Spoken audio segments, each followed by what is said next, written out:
stop me if you've heard this one before.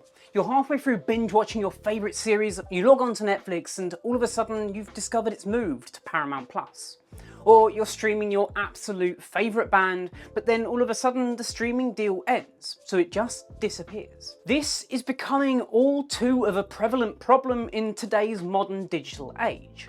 So much so that it actually became a word in the Oxford English Dictionary. It's called enshittification. Prices are going up, content is coming down, and so are the features, and we're just expected to lay back and take it. Well, I say no more. Using some e-waste hardware from over 10 years ago and a few open source projects, I'm going to cancel every single subscription I have, starting with Spotify.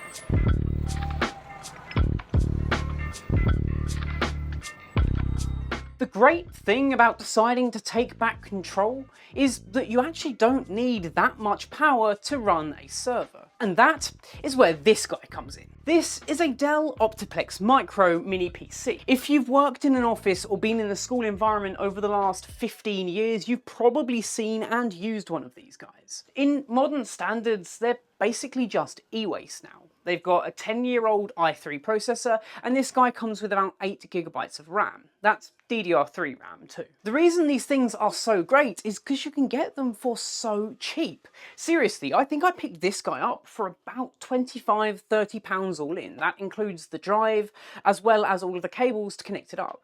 And I actually struck gold with this one, because this one came with a Wi-Fi card too, so I didn't even need to use the Ethernet port on the back. To put the price of this into perspective, this thing actually costs less than a Friday night takeaway for a family of 3. So why exactly do I want to replace Spotify? I will openly admit that it is incredibly convenient, and it is a great way to discover new music that you might not have done so before. But let's be real here. In my case, I realistically only listen to 5 or maybe 6 artists and a handful of albums on repeat, constantly. If I were to just buy the content that I actually wanted on CD or as a digital FLAC download, then the artist would actually get paid for their music, and I actually get to own it and listen to it however I want. Of course, the other option is, if you're that way inclined, to don your pirate hat and eye patch and sail the 7 seas, you scurvy dog, but I'm not going to do that, because I'm an honest YouTuber. In terms of the operating system running on the server, I think there really was only one choice, and that was Linux. Realistically, you can use any kind of Debian-style Linux.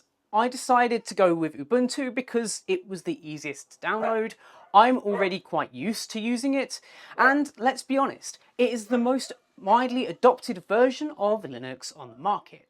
Meaning that if you do ever get stuck or have problems, someone's probably written a script, or there'll be a forum out there that can help you fix it. For the actual music streaming, we're going to be using Navidrome. It's free, open source, and incredibly customizable and versatile. The best thing about it is installing this thing on Linux was essentially just 2 or 3 commands on the terminal, and it was done. Sure, there's some additional setup that you can do, like setting it to look in a particular folder for all of your music, and also setting up IP addresses and different ports if you don't want to use the default one that Navidrome sets up for you. Uploading and managing your music collection is also pretty trivial. Personally, I set up an FTP server from my computer to the server, and as long as you keep a nice clean folder structure, Navidrome isn't going to have too much of an issue. I went with Artist, and then split it into albums, lives, singles, and then put all of the actual media into those folders. One of the best things about Navidrome though is its community-based plugins.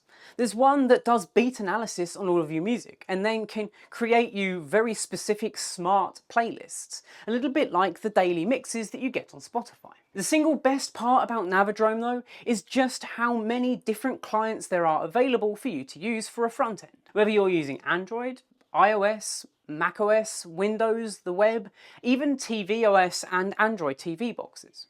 There's probably a front end there for you. On Android alone, there's about 6 or 7 different apps that you can use. So how do you choose the right one for you? Well, it's kind of down to personal preference. After trying them all, I landed on Substream.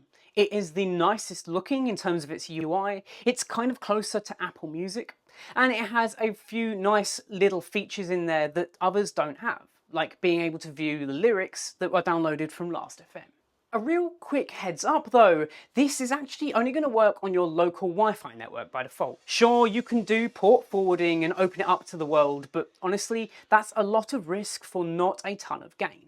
If you were going to do this, I would suggest setting up a VPN, and we'll talk about that in a later video. So get subscribed if you want to see setting up a VPN on your server so you can access all of these different services without having to open up your data to the world. So Navidrome is the perfect solution, right? Well, no, not exactly. It can suck up a lot of your time, especially when it comes to metadata. You see, all these tracks have different types of metadata assigned to them, and Navidrome is pretty naive in the way that it handles them.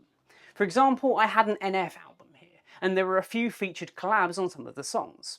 Navidrome saw those featured collabs as different albums altogether, so I ended up with 2 different albums with the same album cover. The easiest way around this is to just go into your server and load up some kind of metadata managing software. There's tons out there, I'll leave a link in the description to a few of them, and essentially you just need to change the artists so that they match exactly.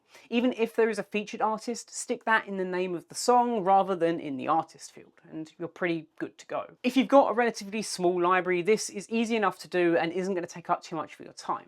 But as your library grows, this could be a pretty big thorn in your side. So I guess the question here is, should you kill your Spotify subscription? Well, if you're constantly enjoying the discovery of new music and like the idea of being able to find new artists from the artists that you enjoy listening to, this might not be the best way to do it. But if you want higher quality music, better ethics, and just owning your own music, then this is one of the best ways to do it. And you get all of this for the price of a few pizzas too. If you want a full breakdown of how Navidrome works and why I love it so much, then get subscribed and comment down below, and I will be sure to do a follow-up video deep diving on everything that Navidrome has to offer. So there we have it. Music is solved. All on this little guy. I love it so much, it's so small. Anyway, next time we're going to be talking about the biggest hitter when it comes to subscription costs, and that is film and TV. I am fed up with paying 5 or 6 different subscription fees for every single service to get all of the content that I want. So why don't we just set up our own? Trust me when I say you aren't going to want to miss this one. Anyway guys, my name's Ben Robert, this has been Bite Size Clue, and I will catch you in the next one. Adios.